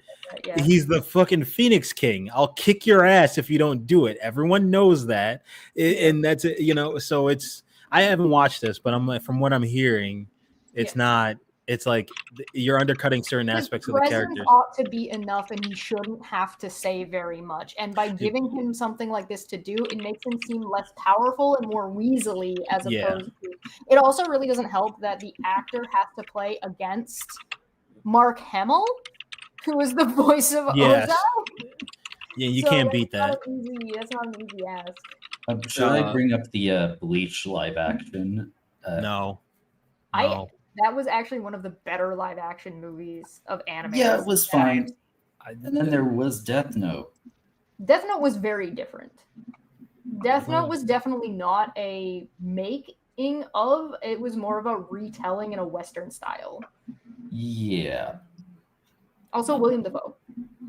Willem. God damn it. You remind me that Willem Dafoe was in that for some reason. He is amazing. I love that man. Yeah. He is an amazing individual. I didn't see the Ghost in the Shell movie. Was that one any good? It was okay. Okay, how about we talk about the Halo TV show? It was not okay. Stuff like this is that anime will do, especially if you're going for a mature anime, a lot of them will do a lot of body horror. Oh yeah. And they don't translate that almost ever. Or when they do it looks bad, like Splice. Or when they do it looks bad. Parasite. Yeah, Parasite had the live action. And Parasite was one, it's considered mid. I actually think it had some interesting stuff going on. It just doesn't do a lot with it. And then you get to live action. Live action Parasite? Yeah, it's bad. Why? Yeah. Why would you ever? It was made a while ago too. This isn't like a recent thing. This was like 2018, 2017 or some shit. I think it was still like not even 2010 yet. Out like almost perpendicular to the animated series. Yeah, it was made a while ago. Who? And there are some movies that do better than others in like what they can translate, right? So like I would have never said do a One Piece live action. Because it's like, how are you going to take those character designs and make them look like a real life without it being absurd? Yeah, so I haven't watched that yet, but I've heard a ton of good things. That's like taking up like Baki characters. It's like you can't put, or it's like or what's his fuck from the fucking finger bang dude, Yu Yu Hakusho. Taking the dude with the buff weird bone body. It's like you can't make that guy without looking like shit. I don't know that character's name because I hardly ever watch that. But yeah, there are certain things you can't that are hard to translate. There are some things that are favored by the like. We were talking about like books that didn't translate well because their character, it's mostly set in the character's head. You have like True Blood. True Blood is like the Sookie Stackhouse books. They're all from her perspective. So half the time it's her speculating as to what the fuck is going on. Like my brother's probably doing some dumb shit. But then when you get to the show, you could just show the brother being a part of a cult. And it's like, that's fun, interesting stuff going on. But then you get like Twilight. It's like, yeah, sure. Seeing it from Bella's like 10-year-old perspective of magical shine bright like a diamond Rihanna fame on the vampire guy, fine. But when you put it in a visual medium, it looks silly because he just looks like a fucking Emma Frost from X-Men Origins. And so I don't. It just doesn't work. It's it's hard to distinguish what will and what won't when you're trying to write a screenplay. I also think another thing that happens to a lot of video game adaptations. Yes. Like Resident Evil, we've seen countless people take a stab at that one. When in reality, there are games that they could actually do. Like, I genuinely think that you could make a good Metal Gear Rising movie. Like, you could. Because of how cinematic the game is. Here's the problem with that, though. Work. Here's the ultimate problem with that, though, and it's the problem. Yes, there's the big ultimate problem with all these things is that they were already good in the medium that they were in. You're not taking. We've talked about this before. Is that you should be taking shit that's bad or was like half complete ideas, and if you want to redo them or bring them to a different medium, making them better. But like I see your mouth opening over there, Chesh, so I know there's something you want to say. I did enjoy The Color of Magic and The Light Fantastic as a movie, or as a miniseries, sorry. It was a BBC miniseries. And same with The Hogfather. It also got a BBC miniseries. But these are short books that got full series, not big books that got some movies. So like I think that there's this really big problem when it comes to books being adapted into movies, is that you have to understand that visually storytelling is going to remove pages, but portraying the concept and storytelling is going to take way more film than number of pages, right? Yeah. So you don't need to, like, so for example, right, The Hobbit did I was just about to say 3 movies. No, it says sure. It's one, maybe it could have been like a fucking 2-episode miniseries. Yeah, there you go, Landon. Just to shake the. I don't know. Like I said, I watch a lot of schlocky beach crap, and I'm like, man, I can see this person had an idea. They just didn't have any money or talent, and they wanted to make a movie though. And you could take those things. There's so much trash from the fucking John Waters movies could be made so much better now, because you don't have to do the thing where you zoom in on an individual person while they talk because you only have one microphone and then zoom back out. The problem is that, and then the medium, everything needs to be taken to. Everything's got to be. This is the problem with Picard. Everything is not. Old Star Trek was episodic. New shit would be happening. Yeah, some things carried over, but like, fucking Picard turns into a Borg and then you'd have a story arc that is happening. Right. Like they're usually very long. Voyager and Deep Space Nine have the 2 better examples of that, because there's like active wars going on, right? Or they're lost they're lost in fucking deep space in the Delta Quadrant, I believe. But when you get to like Picard, there's this weekly episodic overarching story going on about a space vagina opening up to kill all the androids, but not all the synths, but then not actually kill the synths. It's meant to kill the humans, and it's fucking. I actually noticed that some of the things that has benefited and lost over time is about production schedules. So, like, for example, light novels being adapted into anime are currently in current format, like your Crunchyroll, like your Funimation format, is 12 episodes a season. Right. And that's it. You get 12 episodes a season, and then maybe you get season 2 and you get 12 episodes. But if you go back and look at anime that was coming out in the 80s or in the 90s, 2000s, you're talking about like 24, 36, 100 episodes in what is ostensibly a season. Like the first season of Fairy Tail is like 50 episodes long. Fun fact, there's literally only one season of Tom and Jerry because it's just 50,000 fucking episodes of them fucking each other up. So like this, and like in one way, it's really good because we're able to pump out more anime, but is it good if you're pumping out more as opposed to quality and pacing that makes sense for the story you're adapting?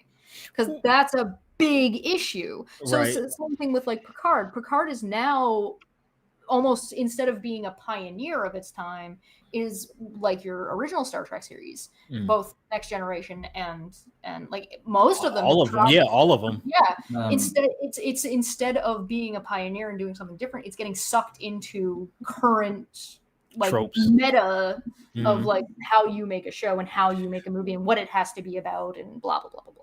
So the thing of it is that it's like, oh my god, my brain just shut off there.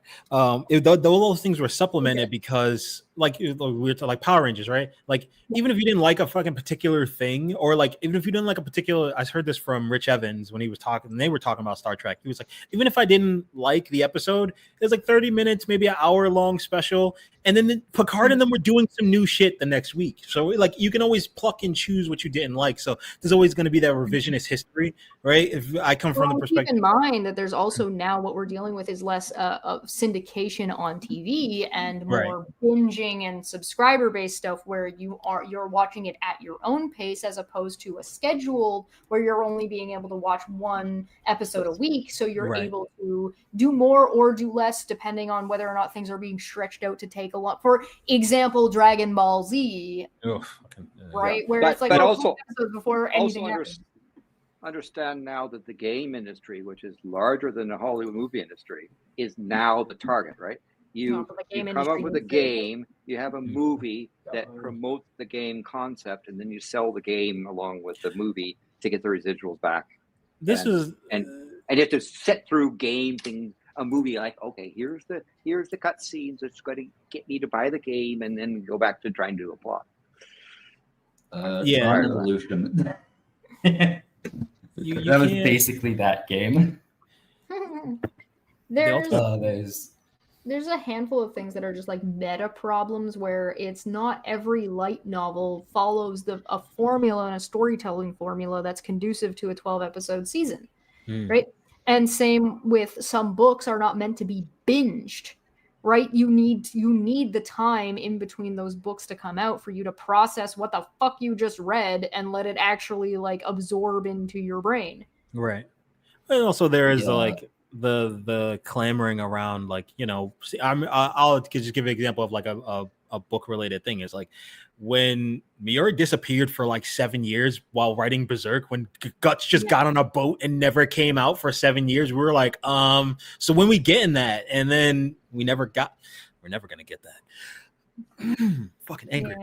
But like that's the thing, is like everyone was clamoring for that, but you know, but even then I still think like, because I was a big fan of Ninja Turtles growing up, right? And it's like that was a monster of the week, Scooby-Doo and Tom and Jerry and all that. The quality, all that stuff was made to sell toys, right? Like the Transformers and all that shit. But they knew back then that you had to make it something kids would be fucking interested in, or they wouldn't ask their parents to get toys for them. Now it's just that like you can just make a thing, and then the plan is to sell merch around it. Not like they made the toys and then it was like they made the toys and they were like, we got to find a way to get people to want these toys. Let's make a show around them. And now it's like, let's make a show so we can make a movie, so we can make some toys, so we can make and they're planning on the merch. Hear me out. There's two things. First off, if you want like a really good episodic series that had a really good overarching story for at least the first 4 to 5 seasons, is Supernatural. Supernatural did a really good job of having an overarching multi-season story, and then they got to the end of the story and the series ended. And then people demanded to have more, and then you got two seasons of meandering bullshit, and then like a bunch more seasons of nobody cares anymore because you don't have like it's just the planning isn't there, the layout's not there. And now we're getting a new series called like the Winchesters or some shit, and it's like, yeah, it's got its core wasn't Wincest confirmed? Wincest? No. Yeah, wasn't that meme confirmed? No, it was whether or not Dean and Castiel were gonna bang. That's not Wincest. Wincest would be Dean and Sam. Anyway, and the other problem, which is tied into this example, is that things need to end. You need to let things end, and people who want to make money won't let things have a definitive end. And not letting that happen kills your franchise. There's like a good reason that Soul Eater is a good anime, because it isn't that long. Soul Eater, I would not hate to see a retelling of Soul Eater the same way we got like Hellsing Ultimate, because the ending of Soul Eater didn't make was kind of a pseudo ending that didn't make any sense, which was a product of its time. Yeah, it was a power of friendship ending. Yeah. Finding. It's like I don't hate the power of friendship ending. It just didn't make very much sense because the anime caught up to where the manga was and then blew past it. So it's the same thing that happened to Full Metal Alchemist, and that's why Full Metal Alchemist ending was really weird. Same way with that Hellsing, and why it was really weird, which is why we got Hellsing Ultimate and Brotherhood, so that way they could actually tell the story of what was actually supposed to happen. And like, it doesn't mean that Full Metal Alchemist or Hellsing weren't good. Their just endings were weird, and the same thing happened to Soul Eater. And then we can just not have Vic Mignogna in it. Speaking of a weird, wacky character who has weird, wacky problems with women, by the way. That's oh my god! Wait, allegedly. Can we redo the Harry Potter series, but Vic Mignogna is the Sorting Hat? Is he going to be hitting on all the kids? Oh yeah, and it's telling them about how they should not do magic but love Jesus. Yeah, but also you would make Nigel Farage basically the groundskeeper for oh yeah the custodian guy who's always you can't do that. That guy likes cats. Cats are awesome. Professor McGonagall has to be played by J.K. Rowling herself. No, that was a great character. Actually, wait, no. She has to play. What was that woman's name? The really Dolores Umbridge. Yeah, Dolores Umbridge. Yeah, she has to play Dolores, except moldier, of course. Moldier. More fungal. Chesh is not the Bank Goblin Athens. Chesh is when I make my remake of Matilda, Chesh is Miss Honey. And that's the only thing I allow in this entire world in terms of Chesh's acting. And when I say allow, I mean Chesh is free to do whatever Chesh wants. But I mean fantasy booking, like wrestling. It's been so many years since I have thought. When I make my edgy, my dark, edgy remake of Matilda, where Miss Honey is like a former prostitute turned teacher, or vice versa, I will have Chesh. It's gonna be a Netflix series like Sabrina. Yeah. It's just gonna be it's not even just what's Matilda's last name? I don't know. She has one. It's just gonna be called like Psychic Girl or some shit. I don't know because it's Netflix. Yeah, they made their gritty reboot of fucking Fresh Prince of Bel-Air, so now we got to do our gritty reboot of fucking the budget 50 gold. Anything we could really put money into the effects of a remake of Matilda. Wormwood, thank you. They will just call it Wormwood, and then people would be like, "What?" And then it's an edgy Trunchbull Academy, or it was. I believe they named it after her or something like that. It was like something church ball or something. Matilda's last name will be Honey. Oh yeah. Since she would be adopted, her last name would be Honey, but her family's last name was Wormwood, so we'd have to call it Cruncham Hall Elementary School. I knew it was something. Yeah, I knew it was something like violent. Yeah, Cruncham Hall. Oh, also. It's side note, Runchem. Side note, we're talking about universes that don't make any sense. Kids graduate from this school. No one has ever gone to the real world and been like, there is a big bitch that puts us in a hole with spikes in the wall. Well, actually, what's implied is that they do tell people and nobody cares. Is it just like the town from It, where it's like she's just been around forever? Trunchbull is actually lauded as an amazing teacher, and the school is lauded as an amazing award-winning school. Oh, so it's just it's one of those things where they're lying. They're just like, it's a universe where they hate kids. Okay, it's an English private school where you abuse the people until they have the privilege to go and abuse the plebs. And they're gaslit into the point of believing they weren't abused and it was actually just a good education. Oh, so it's Buffalo, New York. Yeah. 24% of adults have a high school diploma. It's Boris Johnson, right? It's Boris Johnson. Boris Johnson's Britain. How about a gritty reboot of Scooby-Doo where they're against serial killers and real ghosts? Yeah, but we'd still need Chesh for that. Yeah, Chesh would. Chesh have to be Daphne though. New edgy alt Daphne. No! I thought with a septum piercing and a tongue ring.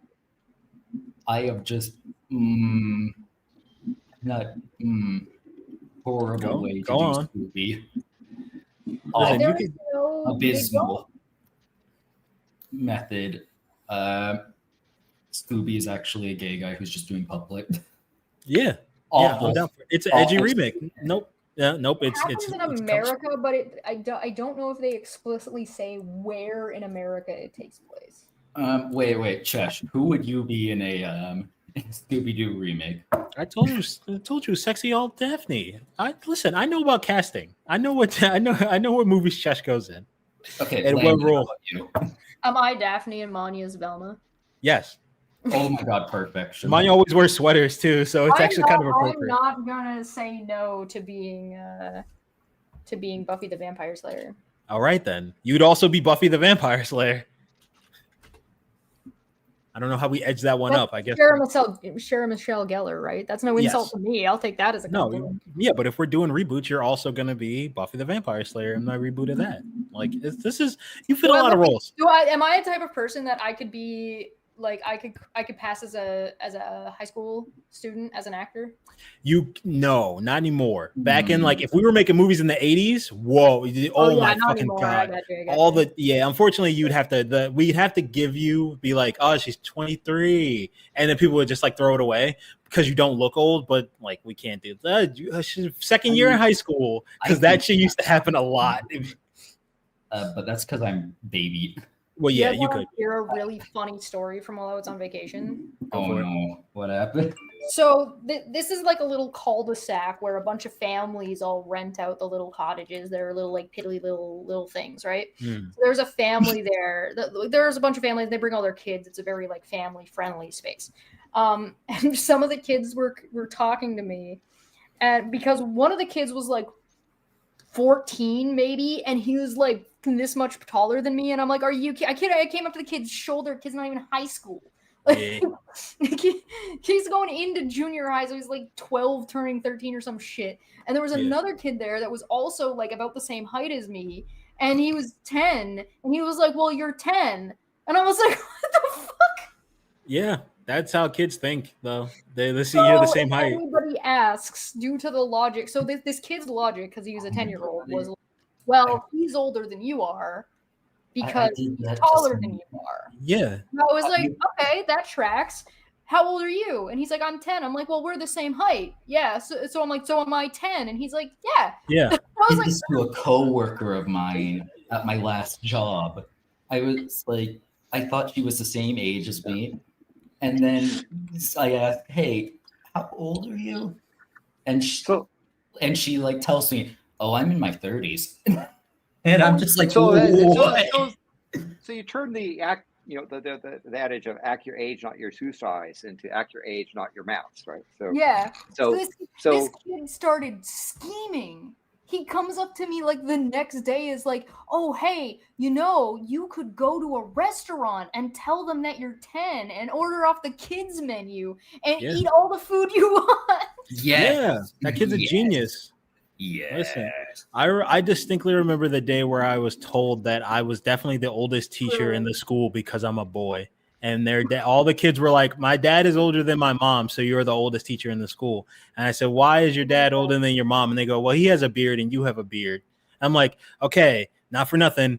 I'm the only brown guy here. So there's a couple different things that would make it so that I'm probably not. That's not true. Also, these other teachers are clearly old as fuck. And but yeah, no, kids will just pick and choose. They were like, you have a beard and my dad's older than my mom, so you must be the oldest teacher in the school because you're a guy and you have a beard. Yeah. If I shave my the scruff that I get, I always usually get called buddy by cashiers. Yep. I hate it. Yeah, I mean, really hate it.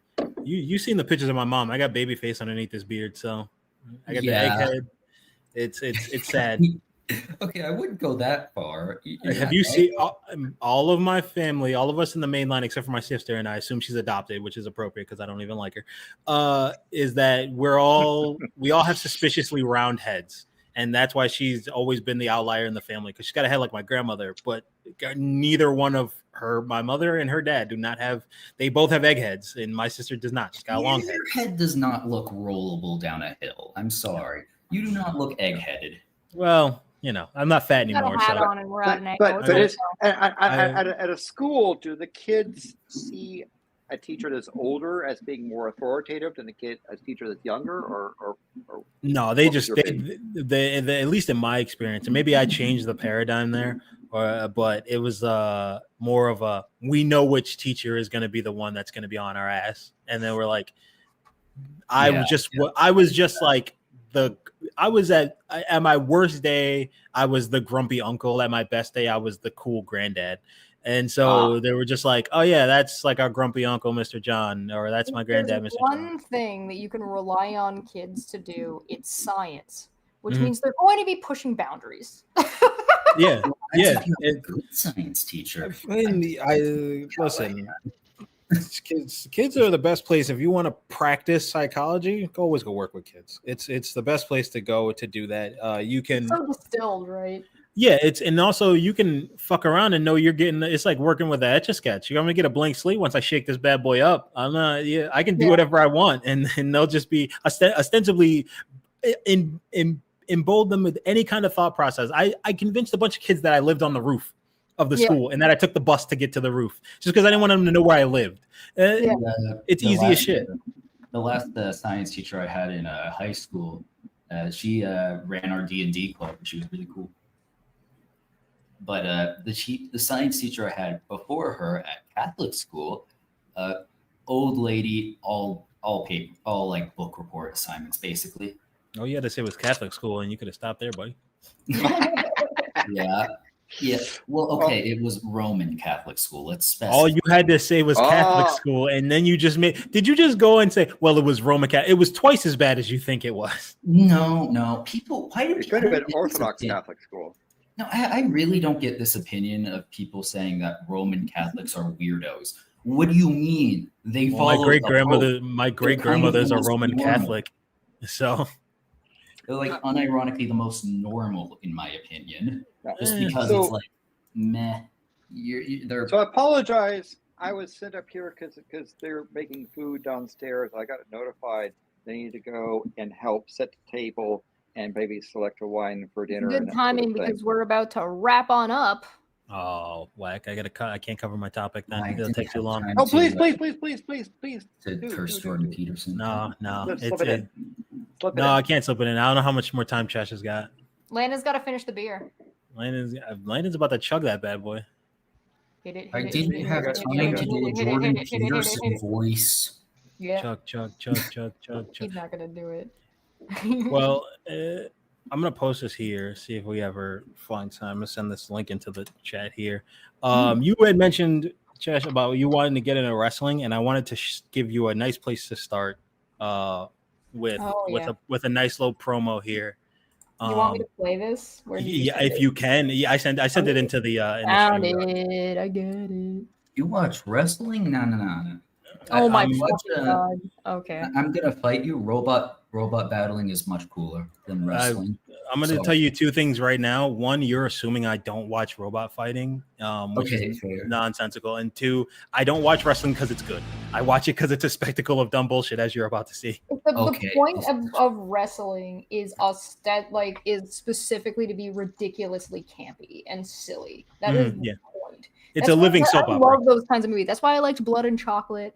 That's why I liked things like Red Riding Hood. Like, I like that shit because it's campy and silly and you're not supposed to be taking it seriously. By the way, for anybody who doesn't know, Red Riding Hood has Gary Oldman in it.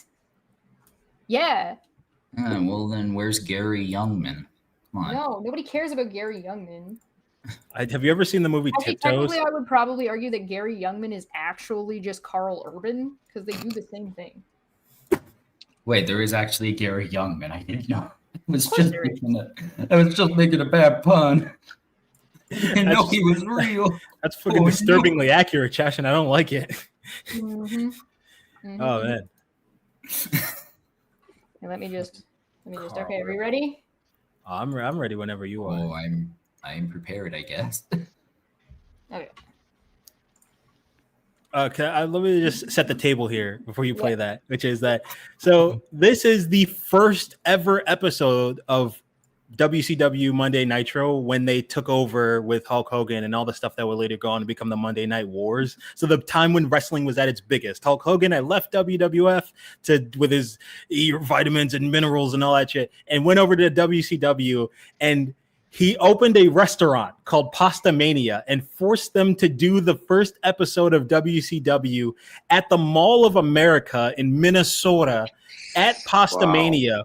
So I just want everyone to hold that in the back of their mind, that this is happening in a attraction that is now, one, dead to people, and two, a mall. Two, it's the Mall of America. And three, he is forcing an entire wrestling production 10 years after he was at the height of his success to host an entire show so he can promote his restaurant. So before you do it, question, State of Mall of America, is it actually still functioning, or is it? I mean, as long as they still have two Build-A-Bears, they're always going to be open. Oh, the Mall of America, such a symbol of power and grace. I think it's at this point like a monument. I'm not sure. Jess, you're muted. Are you still doing the Jordan Peterson voice from yesterday? Fuck off. I wanted to start just join the stream by doing that, but I didn't have a good segue to do it because of how many technical issues I had. Would you rather I share it through the vMix, I guess, right? I mean, yeah. Let's see. Make sure I can do it right. Also share audio. Where? To answer your question, the Mall of America is still open. Sorry, I gotta move some stuff out of my How way. is a mall still being alive in this day and age? It is the biggest mall in the world, and that is why it is still open as an attraction. Sorry. Yeah, is it truly still the biggest, or they didn't do something in Shanghai or something like that bigger? Or as far as I know, it is still the biggest. Hold on. Oh man, they might have done something like that. Oh, that's gonna be terrible. Dubai is trying to do something like that right now, which it's Dubai. Really? Okay, I guess we're not gonna be able to talk during this because it's being weird because I have to share my system audio. Okay, so I will watch this, and it's a pleasure talking with you. I hope I didn't offend too many pro or anti Harry Potter people. Huzzah! All right, Landon. Get out of here, Landon. We'll see you later. See you later. All right. Everybody mute, and then we'll end with us playing this, reacting to it, and then. Boy. All right. This reaction is going to go on for like 2 hours.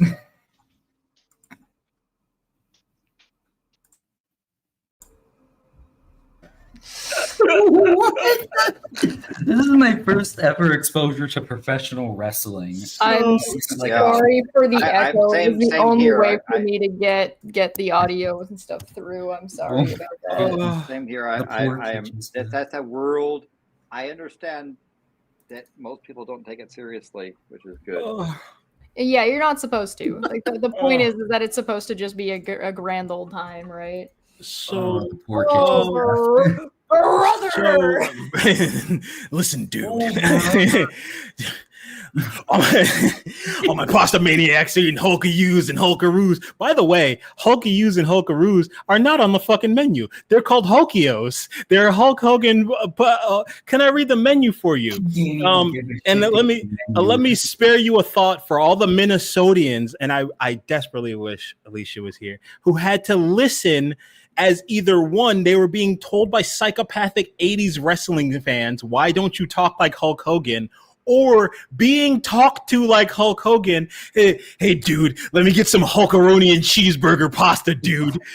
Who in the world sounds like Hulk Hogan? From that place. Like, what kind of person do you have to be to sound like him? You have to be a guy who is high off your own ass constantly and got beat up by you have to be a guy who went bald at 15. And steroids. You could be the governor of Minnesota. You could be the guy. Yeah, you could be Jesse the Body Ventura, who was also a pro wrestler. Yes. You could also be Alex Jones. It also has to do with being a wrestler, and doing promos like that was pretty classic. Well, I just There's some Swedish meatballs for $4.99. Shall we recall slap into a Slim Jim as well as Mr. Well, now hold on there, dude. Hold on there, dude. The Slim Jims, I was snapping into those every single day, brother. And I was also snapping into this beef stroganoff. Like, I could not imagine you be like, "Hello, welcome to Pasta Mania. What'd you like there for you to order there?" Hey, dude. Welcome to Minnesota. Welcome to the Mall America. What would you like to order here? Hey, dude. Let me get some Hulkaroonie and cheese, dude. My little Hulkster's got quite the appetite, brother. Like, wonderful. Well done. Applaud there. So that's been have a good one, Landon. Thank you again. Thank you for that. Ciao, ciao. Next Rum and Coke is on the 2nd of September, probably. If it's not then, it will be on the 9th, depending on what's going on. I might be busy that day. We're going to find out. We've also been considering moving Rum and Coke nights to a different day, only because so people are more available. So we'll see. Maybe. I don't know. I'm going to go back to working on new shows and getting caught up. And I'll be live tomorrow to give people the updates about like court stuff and Kansas stuff and the GoFundMe stuff, because there's some stuff we got to talk about.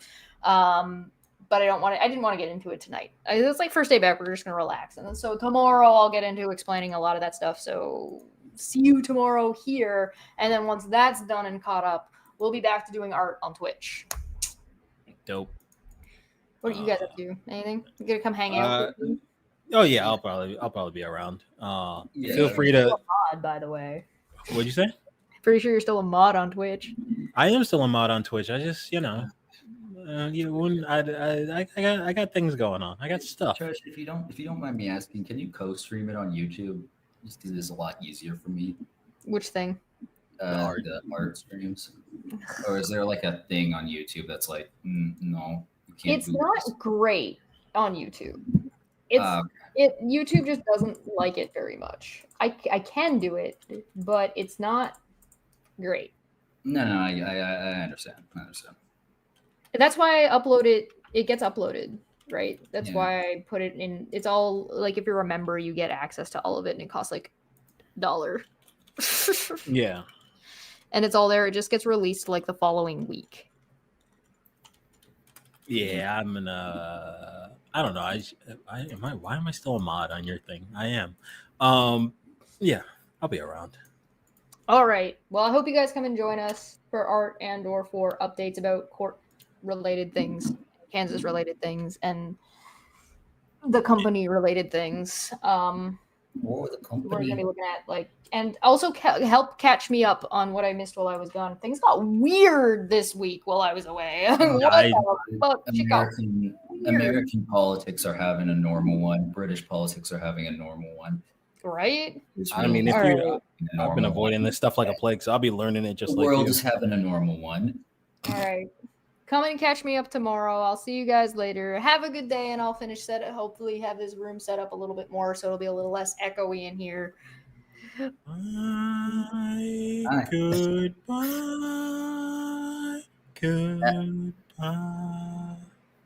Oh my goodness. Goodbye.